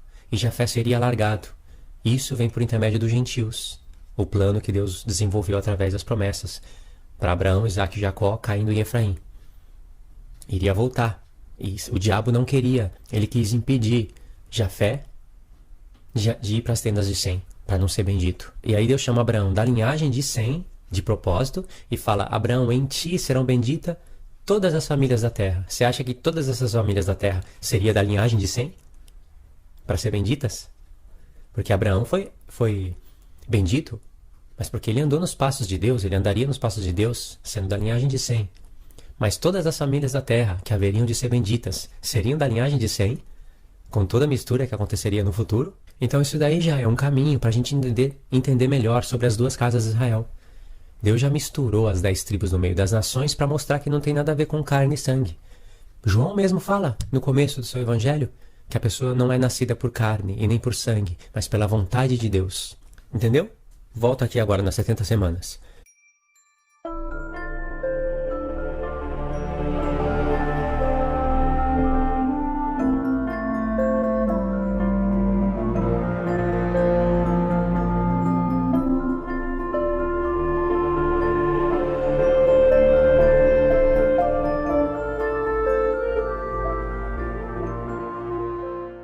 Setenta semanas estão decretadas sobre o teu povo. 7 maravilhas vão ser faladas aqui, as quais têm que ser confirmadas no final das 70 semanas. E a última maravilha é ungir o Santo dos Santos. Qual é o Santo dos Santos? O anjo Gabriel vai explicar logo em seguida. Sabe e entende. Desde a ordem para restaurar e para edificar Jerusalém até o ungido, o príncipe, haverá 7 semanas. Vê que essas 7 semanas veio das 70. E 62 semanas, com praças e tranqueiras se reedificará a cidade e o santuário, que é o principal, né? Mas em tempos angustiosos, que eu já expliquei no começo do vídeo. Depois das 62 semanas, será cortado o ungido, e nada lhe subsistirá. E o povo do príncipe que há de vir destruirá a cidade e o santuário, o seu fim será com inundação, e até o fim haverá guerra, estão determinadas assolações. Essas partes eu explico melhor no outro vídeo, mas só para destacar, algumas pessoas colocam aqui, ó, o povo do príncipe que há de vir destruirá o santuário. Eles colocam esse santuário lá no futuro. O povo do príncipe eles colocam como pessoas que foram comandadas pelo general Tito. E o príncipe colocam como Tito, como uma figura, tipologia do anticristo. Alguns colocam assim, outros já dão um cumprimento ali. No ano 70. Olha, o ano 70, depois da morte de Cristo, não tem nada a ver com o final das 70 semanas. Nada. Não é porque tem o número 70 que Deus está criando aí paralelo. Ou será que você não sabe fazer as contas? Ou a pessoa que faz assim, que fala isso, não sabe fazer as contas? Essa cidade e esse santuário que está sendo falado aqui é o mesmo que Neemias edificou. Porque a visão que está sendo explicada aqui é a do capítulo 8. Entenda isso. Se você quer entender o que está sendo falado aqui, assista o meu vídeo. Eu vou deixar o link na descrição. O que eu estou mostrando aqui é uma conta mais razoável. Porque no final das 70 semanas, o Santo dos Santos tem que estar ungido. E esse Santo dos Santos é o mesmo santuário do qual se começou a ser edificado do ponto de partida que Deus deu. Desde quando foi dada a ordem, o decreto. Está se referindo ao mesmo Santo dos Santos. A maneira em que Deus corta as semanas, ele já está sugerindo uma conta de semanas de anos. Não tem como a cidade, o santuário e todos os pontos serem estabelecidos em 1 ano e meio do calendário lunar. Não tem como. 490 dias? Não dá. Impossível. Já sugeriu uma contagem de semanas de anos.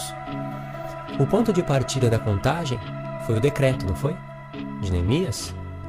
Ou pode pegar qualquer outro, não tem problema. Se o ponto de partida foi o decreto, está falando de qual santuário? Do de Neemias. E aí começa a contagem, você está contando em semanas de anos.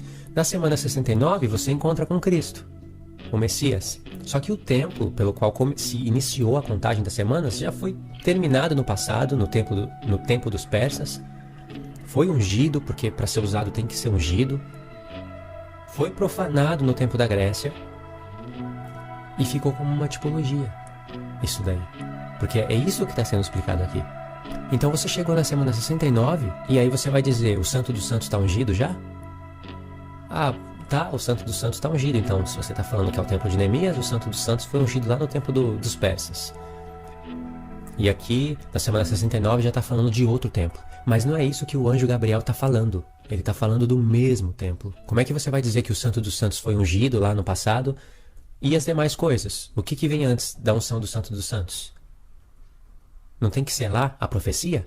O que vem antes de selar a profecia? Selar a visão? Qual visão? Você não sabe qual é, como é que você vai concluir a conta?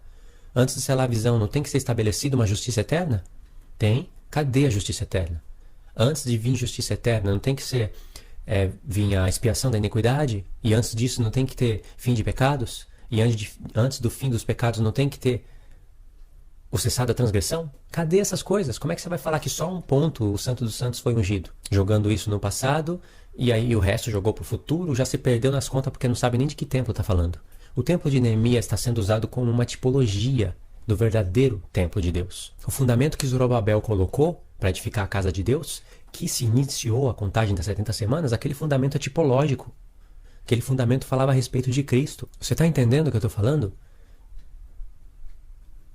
Tem pessoas que, para dar o fechamento de todas essas coisas aqui que foram faladas, que tem que estar confirmadas no final das 70 semanas, para elas darem o fechamento de tudo no tempo de Cristo, elas vão correndo lá nas cartas dos apóstolos, fazer a coleta dos versos. Somos justificados, Cristo aboliu o pecado e a morte. Chega até a ser uma hipocrisia. Está falando 70 semanas estão determinadas sobre o teu povo e tua santa cidade. Não está falando 70 semanas estão determinadas sobre o teu ungido.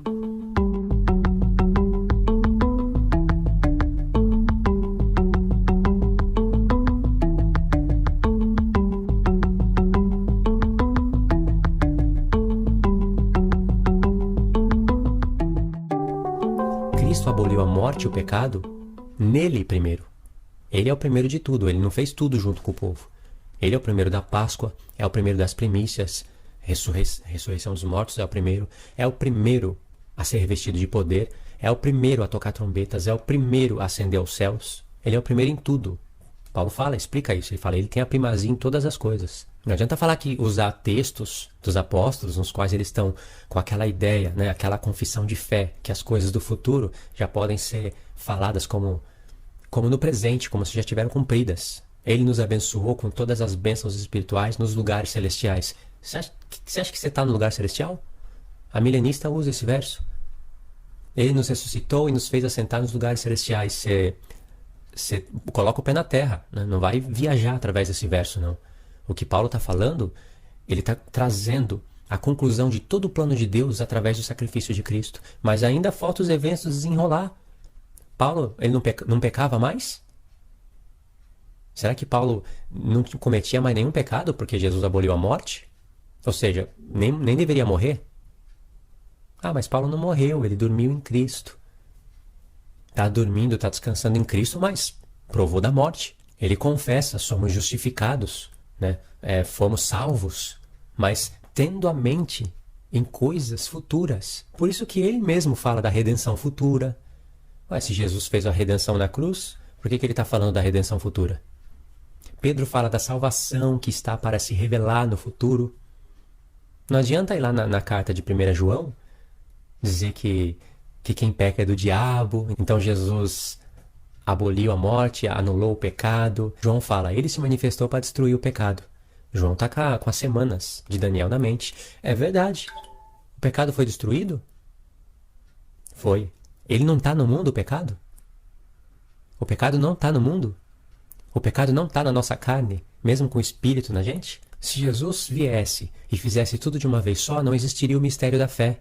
Agora, por fé, nós temos que crer que nós vamos ser justificados. Ah, mas nós já não fomos? Foi, mas você está no tempo ainda. Brinca com a carne para você ver o que vai acontecer. Vai vir o tempo da justificação, redenção eterna, da expiação. Vai ser estabelecido justiça eterna na terra, porque não tem justiça eterna. Justiça eterna com a Dilma no Brasil? Eu estou até falando de Dilma agora, porque de tanto ver pessoal falando da Dilma no Facebook, você passa no Facebook, é só Dilma, para tudo qualquer lado. A Dilma é mais estudada do que os profetas. Eu sei que ela está causando um pânico no Brasil, mas os nossos olhos têm que se voltar para as escrituras, para os profetas. Mas tem justiça eterna? Com o Islã fazendo o que está fazendo? Pessoas apostatando da fé? Isso é justiça eterna? Então tem pessoas que viajam muito, fazem a coleta dos textos, né, que fomos justificados, Cristo aboliu a morte e o pecado, já estamos no céu, ou seja, já se cumpriu as 70 semanas. Pessoas assim estão dormindo, sabia? estão dormindo e precisa ser despertada pelas palavras dos profetas. E isso está na visão de Zacarias. A pessoa não sabe nem explicar qual é a visão que tem que ser selada no final das 70 semanas. Qual é a visão que tem que ser selada. E fala que já se cumpriu as 70 semanas. Isso é uma hipocrisia. Como se a pessoa não olhasse para a própria vida dela e não pudesse ver manchas de pecado na vida dela, as quais tem que ser removida com muita luta. Então, voltando de novo para o texto, você começou a contar as semanas de anos a partir do decreto que Deus te deu, olhando para o templo que Deus fez você olhar, de Neemias, mas quando ele te sugeriu as contas em semanas de anos, você já passou o tempo da Pérsia, passou o tempo da Grécia e nada de justiça eterna. Antíoco Epífanes, profanando o santuário de Deus.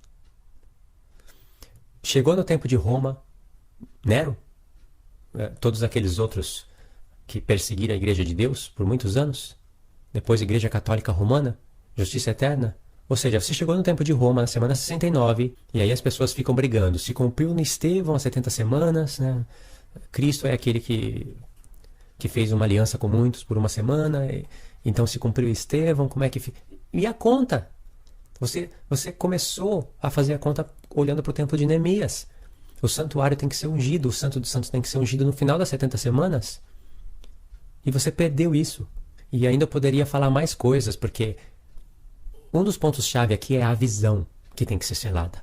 O anjo Gabriel, ele veio explicar para Daniel, em Daniel 9, ele veio explicar a visão que ele não entendeu no capítulo 8. Então o anjo Gabriel fez uma ligação da visão das 2.300 tardes e manhãs sendo explicadas através de 70 semanas. Agora Deus começou a acrescentar um monte de coisas. E aí a conta fica maravilhosa. Porque Deus coloca as 2.300 tardes e manhãs nas 70 semanas. Aí você tem que descobrir. 2.300 tardes e manhãs tem o espaço de 70 semanas, metade dela está no começo ou está no fim, se refere ao finalzinho. Você vai ver que em algum lugar das 70 semanas vai estar as 2.300 tardes e manhãs. E é aí que eu explico no vídeo. Mas na hora de você concluir, porque a visão que tem que ser selada no tempo da Grécia. Esse santuário, está falando aqui, ó, esse santuário que vai ser profanado, esse cessado sacrifício da oferta de manjares que está sendo falado aqui, é tudo explicação da visão do capítulo 8. Quando você for ler, querendo entender o que o anjo Gabriel está falando, você vai entender o que eu estou falando. Olha para o verso 23.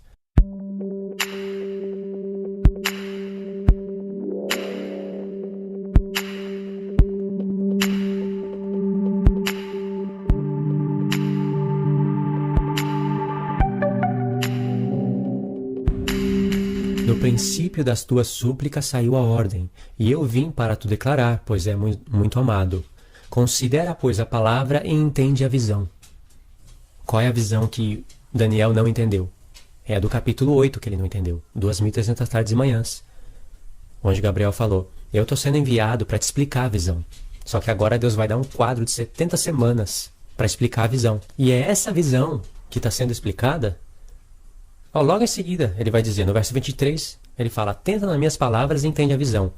O anjo Gabriel está dizendo, se você aplicar o seu coração no que eu estou falando para você, você vai entender a visão. Qual é a explicação da visão do capítulo 8? 70 semanas estão decretadas sobre o teu povo e sobre a tua santa cidade, para fazer cessar a transgressão, dar fim aos pecados, para espiar a iniquidade, trazer justiça eterna, selar a visão. Tá vendo? Essa visão tem que ser selada. No capítulo 8, a visão apontaria para um cumprimento no tempo da Grécia, onde o Antíoco Epífanes, né, sai daquele bode peludo, o chifre pequeno sai do bode peludo, iria fazer tudo aquilo que estava escrito no santuário de Deus, que duraria 2.300 tardes e manhãs, que não é 2.300 anos, e nem 2.300 dias, mas o santuário seria purificado. A purificação do santuário é a mesma coisa de ungir o Santo dos Santos. Porque o santuário ia ser profanado e derrubado, pisado.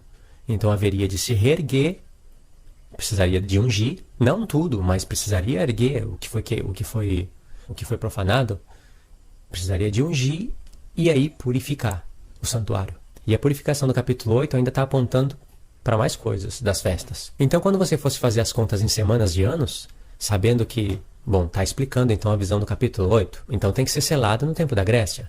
As contas de semanas de anos iria passar o tempo da Grécia. Aí você ia cair em si, você ia falar, mas passou o tempo da Grécia. Então quer dizer que o que Deus está explicando através das 70 semanas não é só a visão do capítulo 8.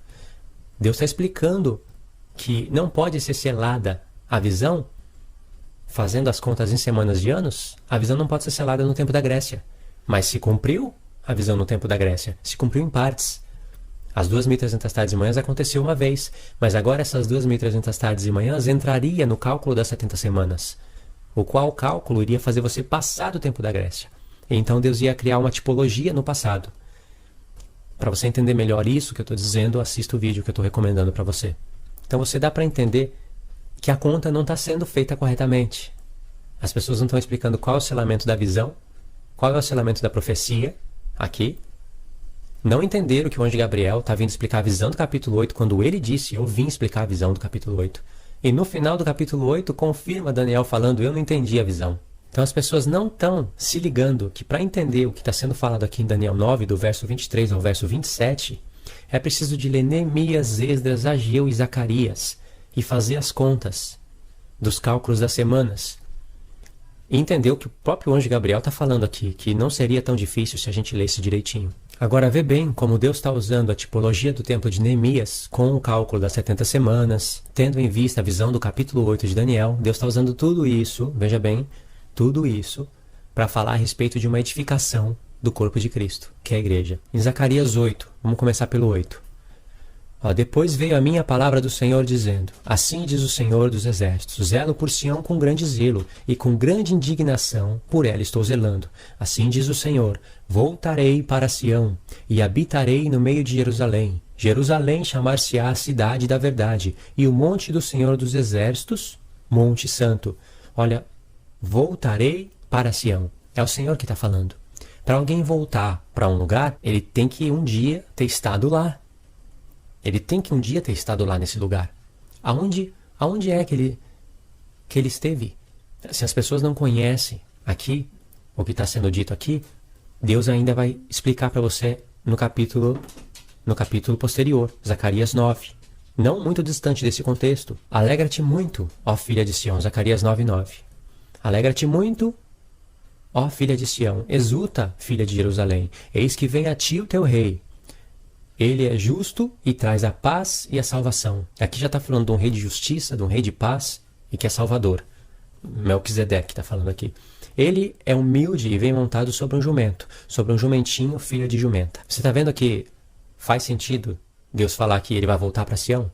Porque um dia ele veio como homem humilde, vindo num jumentinho. E aqui, e sobre essa parte tem mais coisas para se falar, porque Deus ele coloca 7 pontos da sua vinda, a primeira vinda e da sua volta, só pelo profeta Zacarias. Aí a gente estava em Zacarias 8, que eu parei para ir no Zacarias 9, agora pode começar pelo verso 4. Assim diz o Senhor dos Exércitos, ainda nas praças de Jerusalém, sentar-se-ão velhos e velhas, levando cada um na mão o seu cajado, por causa da sua muita idade. Olha, Zacarias animando o povo, essa cidade vai ser edificada, não precisa desanimar. Vai ser edificada, e as ruas da cidade se encherão de meninos e meninas que nelas brincarão. Assim diz o Senhor dos Exércitos, se isto for maravilhoso aos olhos do resto deste povo naqueles dias, acaso será também maravilhoso aos meus olhos? No caso de ser impossível, né? De se acontecer, se isso for impossível, não foi usada a palavra impossível aqui, mas é o sentido do texto, né? Que dá para entender. Será maravilhoso aos meus olhos? Diz o Senhor dos Exércitos. Verso 7. Assim diz o Senhor dos Exércitos, eis que salvarei o meu povo, tirando da terra do Oriente e da terra do Ocidente. Já está falando de um povo que foi espalhado. E os trarei, e eles habitarão no meio de Jerusalém. Eles serão o meu povo. Eu serei o seu Deus em verdade e em justiça. Então, continuando pelo verso 7. Assim diz o Senhor dos Exércitos, eis que salvarei o meu povo, tirando da terra do Oriente e da terra do Ocidente. E os trarei, e eles habitarão no meio de Jerusalém. Verso 9. Assim diz o Senhor dos Exércitos, sejam fortes as vossas mãos, ó vós que nesses dias ouvistes estas palavras da boca dos profetas, que estiveram no dia em que foi posto o fundamento da casa do Senhor dos Exércitos, a fim de que o templo fosse edificado. Esse verso que você ouviu agora, ele vai aparecer de maneira toda explicativa em Efésios 2. Não só esse verso, mas tudo que rodeia esse verso, todo o contexto que está em Zacarias 9, Zacarias 10, tudo vai aparecer em Efésios 2. Você vê que a mensagem aqui de Zacarias é para animar o povo. Como eu mostrei em Esdras 5, verso 1 e verso 2, Esdras 6, do 14 ao 15, e Ageu 1, do 12 ao 14. É para animar o povo. E os primeiros a serem animados com as mensagens de Ageu e Zacarias foi o sumo sacerdote Josué e Zorobabel. Então aqui a mensagem está sendo direcionada para todo o povo. Assim diz o Senhor dos Exércitos: sejam fortes as vossas mãos, ó vós que nesses dias ouviste estas palavras da boca dos profetas, que estiveram no dia em que foi posto o fundamento da casa do Senhor dos Exércitos, a fim de que o templo fosse edificado. No contexto literal e histórico, o fundamento foi posto por Zorobabel. O povo tinha que ter as mãos fortes para completar a obra. E quando diz aqui, sejam fortes as vossas mãos, ó vós que nesses dias ouviste as palavras da boca dos profetas, está se referindo a Ageu, a Zacarias, a todos os profetas que o Senhor falavam, porque não era só os dois, né? Os dois foram dados como profetas ao povo para reanimar o povo. Mas se você continua lendo, olha que interessante. Já a gente pode pegar pelo verso 12. Portanto haverá sementeira de paz, e vide dará o seu fruto, e a terra dará a sua novidade, e os céus darão o seu orvalho, e farei que o resto deste povo herde todas essas coisas. Deus está falando, tá vendo? Tudo vai voltar a florescer. E no verso 13, presta atenção, e há de suceder, ó casa de Judá, e ó casa de Israel, que assim como eres uma maldição entre as nações, assim vos salvarei, e sereis uma bênção. Não temais, mas sejam fortes as vossas mãos. De novo falou. Você viu? Presta atenção agora, porque Paulo retira esses textos e aplica em Efésios 2 para judeus e gentios, que é Efraim e Judá, as duas casas de Israel. Verso 9. Assim diz o Senhor dos Exércitos, sejam fortes as vossas mãos, ó vós que nestes dias ouviste estas palavras da boca dos profetas, que estiveram no dia em que o fundamento foi posto na casa do Senhor dos Exércitos, a fim de que o templo fosse edificado. Verso 9. Agora vamos ler o verso 13. E há de suceder, ó casa de Judá, e ó casa de Israel, que assim como eres uma maldição entre as nações, assim vos salvarei, e sereis uma bênção. Não temais, mas sejam fortes as vossas mãos. No contexto histórico, isso é impossível de acontecer. Porque, como você sabe, nesse tempo, a casa de Israel havia sido rejeitada, como diz o profeta Oséias. As 10 tribos, elas estavam nas nações. Elas não voltaram do cativeiro, muito menos você vai ver aqui gentil edificando o templo, para que Deus pudesse falar, sejam fortes as vossas mãos. Então isso daqui é um texto que Deus deixou de propósito, para que a gente, quando recebesse a revelação das duas casas, se ligasse e falasse, não, isso daqui não pode, no contexto histórico não pode estar sendo aplicado à casa de Israel. Isso só tem lugar de cumprimento no futuro, porque a casa de Israel são os gentios, eles estão longe. Como que seria possível os gentios virem de longe e começar a edificar o templo do Senhor naquele contexto histórico? Não é possível. Mas é possível depois disso. Zacarias 9, verso 9. Alegra-te muito, ó filha de Sião. Exulta, ó filha de Jerusalém. Eis que vem a ti o teu rei. Ele é justo e traz a salvação. Ele é humilde e vem montado sobre um jumento, sobre um jumentinho, filha de jumenta. Logo após o Espírito ter dito isso, olha, de Efraim exterminarei os carros, e de Jerusalém os cavalos, e o arco de guerra será destruído. E ele anunciará paz às nações, aqui é onde estão os gentios, a casa de Israel. E o seu domínio se estenderá de mar em mar, e desde o rio até as extremidades da terra. Se esse rei vem, e ele anuncia paz entre as nações, mas você vê que Jesus não foi pregando para os gentios, só que os apóstolos foram pregando para os gentios, futuramente, através do Espírito dele. Verso 11. Ainda quanto a ti, por causa do sangue da tua aliança, quem é que derramou o sangue pela aliança eterna? Aquele que veio montado num jumentinho, e que explica bem melhor em Isaías 53. Ainda quanto a ti, por causa do sangue da tua aliança, libertei os teus presos da cova em que não havia água. Voltai à fortaleza, ó presos de esperança. Também hoje anuncio que te recompensarei em dobro. Pois curvei Judá por meu arco, e pus-lhe Efraim por seta. Por flechas, né? Suscitarei os teus filhos, ó Sião, contra os teus filhos, ó Grécia. E te farei a ti, ó Sião, como a espada de um valente. Por cima deles Sião, né, deles, que é Efraim e Judá unificados, chamado de Sião. Por cima deles será visto o Senhor, e a sua flecha sairá como relâmpago, e o Senhor Deus fará soar a trombeta, e irá com os redemoinhos do sul. Que está falando de arrebatamento.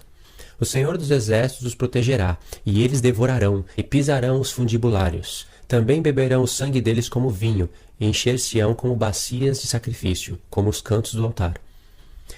E o Senhor seu Deus naquele dia os salvará, ainda fala de Efraim e Judá, como o rebanho do seu povo, porque eles serão como as pedras de uma coroa, elevadas sobre a terra dele. Pois quão grande é a sua bondade, e quão grande a sua formosura. O trigo fará florescer os mancebos, e o mosto a donzela. Então, sendo anunciado paz às nações, como a gente viu aqui, os gentios iriam voltar para Deus. Aí está voltando as 10 tribos. Já sendo nações, sendo gentios, para se unificar com a casa de Judá. Aí sim, esses que estão vindo de longe, a casa de Israel, poderiam edificar o templo do Senhor. Agora, vamos ler esse verso da maneira que ele deve ser lido mesmo. Assim diz o Senhor dos Exércitos: sejam fortes as vossas mãos, ó vós que nesses dias ouviste estas palavras, nesses dias atuais, nas gerações passadas, para o futuro, que nesses dias ouviste estas palavras da boca dos profetas, que estiveram no dia em que foi posto o fundamento da casa do Senhor dos Exércitos. Quais foram os profetas que estiveram no dia em que foi posto o fundamento da casa de Deus? O fundamento é Cristo. Daqui que Paulo tira que o fundamento da casa de Deus é Cristo. E ninguém pode pôr outro fundamento em 1 Coríntios 3, mas vai aparecer com mais clareza isso em Efésios 2. Quais foram os apóstolos que estiveram? Pedro, Tiago, João, os outros. Paulo também foi testemunha disso, porque o Senhor Jesus apareceu para ele. Quando Paulo começou a pregar o Evangelho, Jesus já estava no céu, mas como fundamento. Então, Deus está falando: seja forte as vossas mãos,